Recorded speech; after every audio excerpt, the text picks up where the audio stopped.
Hi everyone, আজকে আমি সিটেটের যারা ভাষা 1 বাংলা নিতে চান তাদের জন্য প্রিভিয়াস ইয়ারের একটা কোয়েশ্চন পত্র নিয়ে এলাম।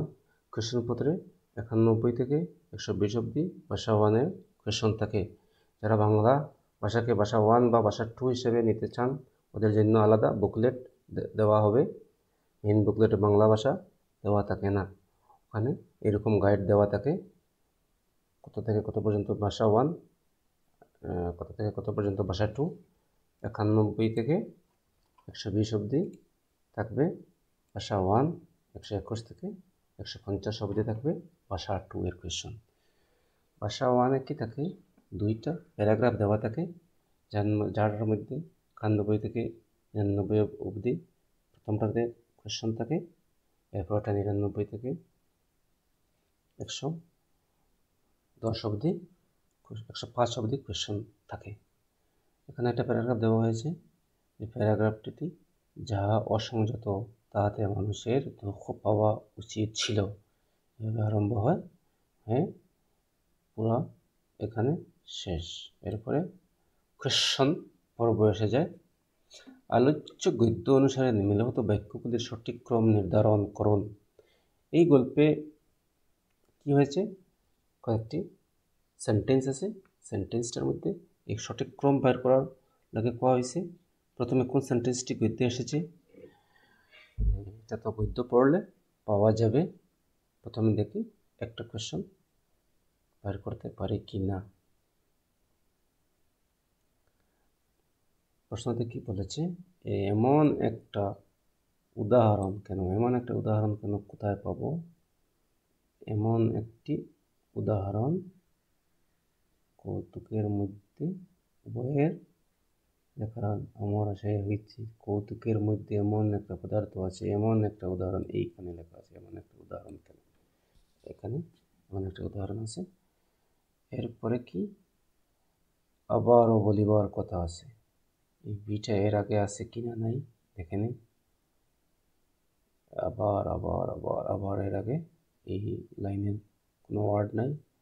যাহা সুসঙ্গত, যাহা সুসঙ্গত, যাহা অসঙ্গত আছে, সুসঙ্গত নাই, তার মানে এটাও নাই।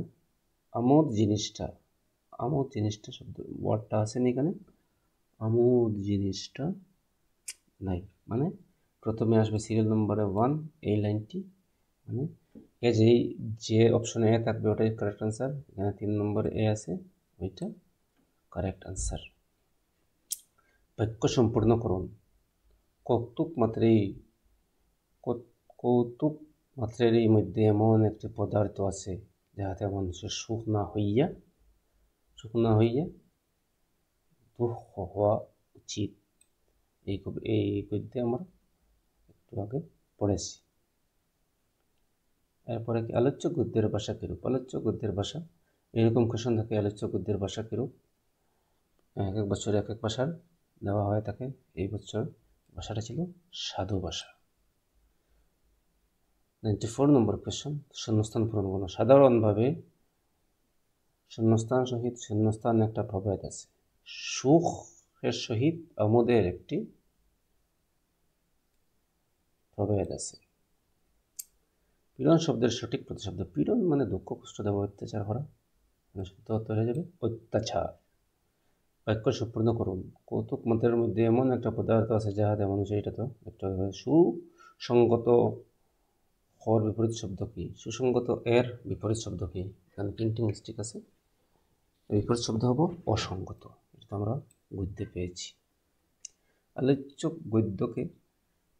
গদ্যকে প্রশ্ন করেছিলেন, আদিত্য গদ্যে শ্রীমতী দীপ্তি প্রশ্ন করেছিলেন।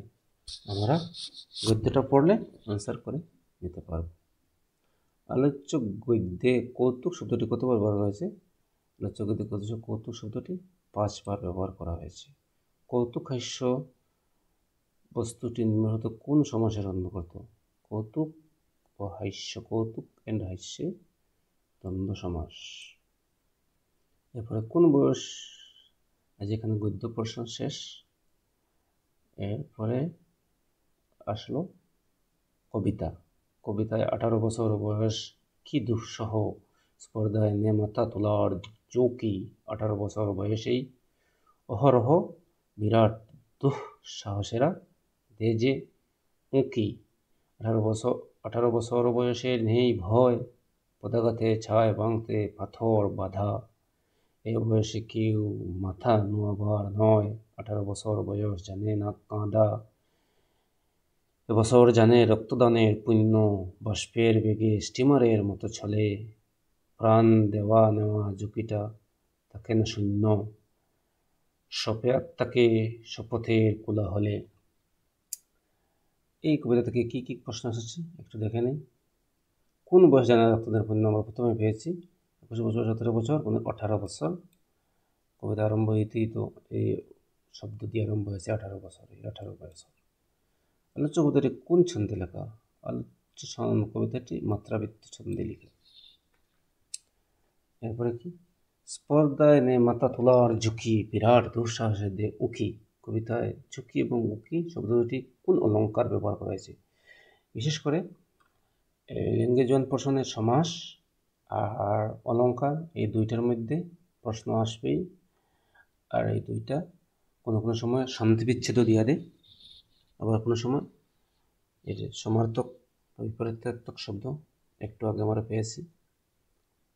এখানে কি হবে? এটা হবে অনুপ্রাস সমাস। 18 বছর বয়স পদাঘাতে কি ভাঙতে চায়? পাথর ভাঙতে চায়। এখানে ওই পেয়েছি পাথর ভাঙতে চায়, পাথর বাঁধা, পাথর ভাঙতে চায়। পাথর বলে পদাঘাতে কি ভাঙতে চায়? পাথর। নিম্নের মধ্যে কোন শব্দটি কবিতায় নেই? শূন্য পেয়েছি, পুণ্য পেয়েছি, অভিন্ন শব্দটি পায় নাই কোথেকে? এটা হবে অ্যান্সার। শূন্যস্থান পূর্ণ করো। ব্যঙ্গের বেগে রেস মতো চলে, স্টিমারের মতো এই কবিতায় আছে, স্টিমারের মতো।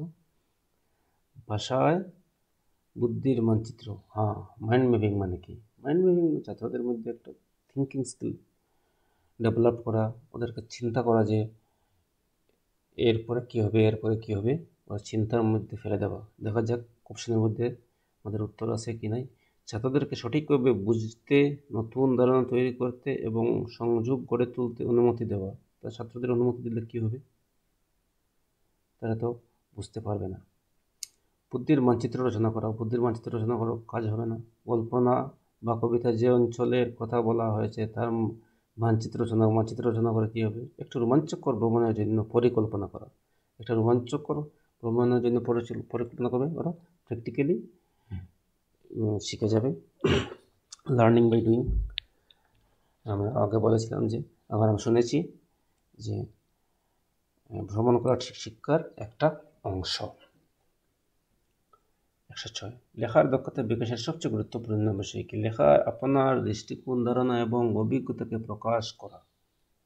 ভালো হস্তাক্ষরের লেখা, নির্ভুল বানানের ব্যবহার, নির্দেশকে অনুসরণ করা এবং যেভাবে বলা হয় যাতে নির্ভুল বানানের ব্যবহার করলে আমরা লেখার দক্ষতা অর্জন করতে পারব।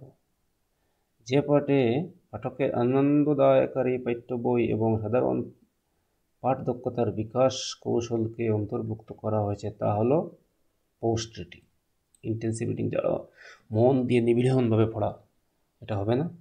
বিস্তারিত পাঠ, একদম বিস্তারিতভাবে অর্থ বুঝে বুঝে এটা হবে না। পূর্ব পাঠ, প্রি রিডিং, এটা হবে না। কবিতা পড়ানোর সময় নিম্নলিখিতের মধ্যে কোনটি সবচেয়ে গুরুত্বপূর্ণ? কবিতা পড়ানোর সময় নিম্নলিখিতের মধ্যে কোনটি? একটি কবিতা কোনোভাবে অনুভূতির পরিপ্রেক্ষিতে প্রতিফলিত করবে না কেন? করবে। প্রতিটি কবিতায় একটি সুনির্দিষ্ট অর্থ আছে। প্রতিটি কবিতায় একটি সুনির্দিষ্ট অর্থ থাকবেই। একটি কবিতা কোনোভাবে সামাজিক সমস্যার প্রতিফলন করে না। সামাজিক সমস্যার প্রতিফলন করে না কেন? করে। এর উত্তর হবে একটি কবিতার একের বেশি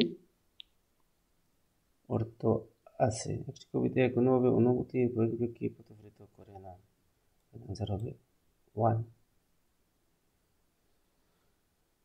প্রতিবেদন লেখা শেখানোর জন্য একজন শিক্ষক সংবাদপত্রে প্রকাশিত কিছু প্রতিবেদনের কাটিং ছাত্রদের মধ্যে বিতরণ করলেন। তিনি তাদের প্রতিবেদনটি পড়তে এবং সে বিষয়ে তাদের কিছু উপলব্ধি লিখতে বললেন। শ্রেণীকক্ষে শিক্ষক যে সংবাদপত্রের কাটিং ব্যবহার করলেন তা হলো লার্নিং গাইড। ছাত্রদেরকে ব্যবহার করার বলে টিচার তাদের টিচিং হবে না, স্ট্র্যাটেজি হবে না, টিচিং গাইড হবে না, টিচিং লার্নিং মেটেরিয়ালস হবে না, লার্নিং গাইড হবে, কারণ ছাত্ররা শিখবে। ভারতবর্ষে কতগুলি ভাষা পরিবার আছে? 6টি। ভাষা শ্রেণীকক্ষে ভাষা শিক্ষার কোন পদ্ধতি মাতৃভাষাকে দূরে সরিয়ে দিয়ে ব্যারিয়ার্স? এটা হবে এছাড়া পদ্ধতিতে ব্যারিয়ার হবে না, ডাইরেক্ট পদ্ধতিতে ব্যারিয়ার হবে না, অটোলিঙ্গুয়াল পদ্ধতিতেও হবে না, নিমজ্জ পদ্ধতি, এটা হবে অ্যান্সার।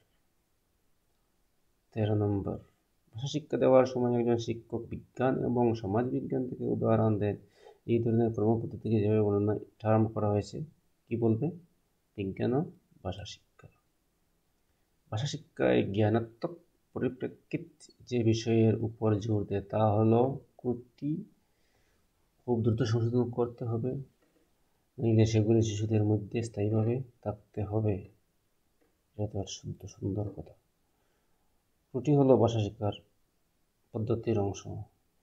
দেখো এই পেডাগজিতে সবগুলো আনসার লাগে শুদ্ধ, কিন্তু কোনটাতে বেশি এমফাসাইজ দেওয়া, বেশি গুরুত্ব দেওয়া হয়েছে, কোনটা বেশি গুরুত্বপূর্ণ?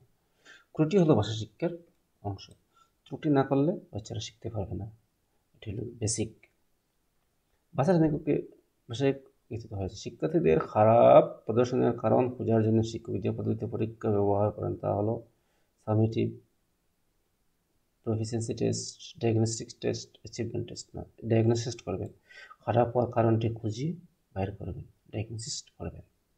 একজন শিক্ষক ষষ্ঠ শ্রেণীর ভাষা পরীক্ষার উত্তরপত্র পরীক্ষা করে দেখলেন যে ছাত্ররা ভালো ফল করছে না। এরপর তিনি আরও একটি পরীক্ষা পরিকল্পনা করলেন। এই পরীক্ষার নাম কি? কমিউনিটিভ পরীক্ষা। পঞ্জীভূত কি কেন হবে না? গুরুত্ব ও দীর্ঘস্থায়ীভাবে সম্পন্ন পরীক্ষা, গুরুত্বপূর্ণ ও দীর্ঘস্থায়ী প্রভাব সম্পন্ন পরীক্ষা, ফরমেটিভ অ্যাসেসমেন্ট। এটা হবে এই 2 নম্বর। সামেটিভ হবে না, ডায়াগনস্টিক হবে না। একজন শ্রেণীকক্ষে পড়ানোর পর একজন ভাষা শিক্ষক তার ডায়েরিতে লিখলেন, ছাত্ররা ডায়েরিতে লেখা এটা রেকর্ড করবেন। এটা অ্যানোটেড রেকর্ড হবে। আসেন দেখি কেন অ্যানোটেড রেকর্ড মানে যান্ত্রিক পদ লিপিবদ্ধ। 18 নম্বর, একজন কার্যকরী এফেক্টিভ ভাষা শিক্ষক কোনোভাবেই নির্ধারিত পুস্তকের বাহিরে যাবেন না। কেন যাবেন না? যাবেন। পাঠ্যপুস্তকের প্রতিটি প্রশ্নের উত্তর ছাত্রদের পড়াবেন। প্রতিটি উত্তর পড়ানোর দরকার কি? তিনি একদিকে যেমন পাঠ্যপুস্তক ব্যবহার করবেন তেমন অন্যদিকে তার বাইরেও যাবেন। পাঠ্যপুস্তক পড়াইবা ও বাইরে যেতে হয়।